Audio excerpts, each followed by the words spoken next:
ছেলেদের কাজের মূল্য সবাই দিলেও মেয়েদের কাজের মূল্য কতটা পায় বলো? যারা আমার মতো হোম বেকার আছো বা হোম বিজনেস করছো কিছু মেয়েরা, তারা কতটা বাড়ি থেকে সাপোর্ট পাও, বাড়ির লোক কতটা ভালো বলে সেগুলো কিন্তু অবশ্যই কমেন্ট করে জানাবে। আর তার সাথে বলছি যে আমিও একটা বাড়িতে কাজ করছি, হোম বেকার। তো আমি এই সাথে মানে কে কী বললো, বাড়ির লোক কতটা ভালো বললো, তার থেকে বেশি আনন্দ পাই কেকটা দেওয়ার পর যে কাস্টমার রিভিউটা পাই, সবসময় ভালোই পেয়েছি আজ অবধি।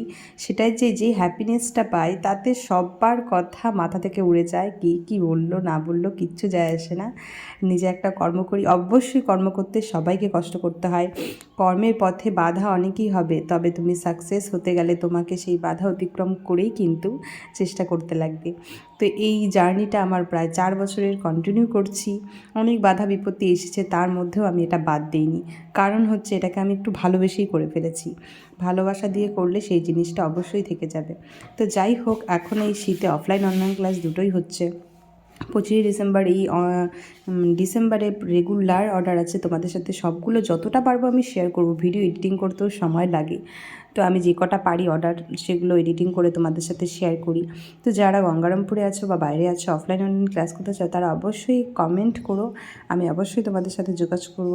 আর আমার এই কেকটা কেমন হয়েছে, ডেকোরেশন কেমন হয়েছে অবশ্যই জানাবে। যদিও কাস্টমারের কোনো রকম ডিজাইন দেওয়া ছিল না, শুধু বলেছিল একটা ডল কেক। আমি আমার ইচ্ছে মতো ডিজাইন করে দিয়েছি, কাস্টমারের কিন্তু ভীষণ পছন্দ হয়েছে। তোমাদের কেমন লেগেছে অবশ্যই কিন্তু জানাবেই।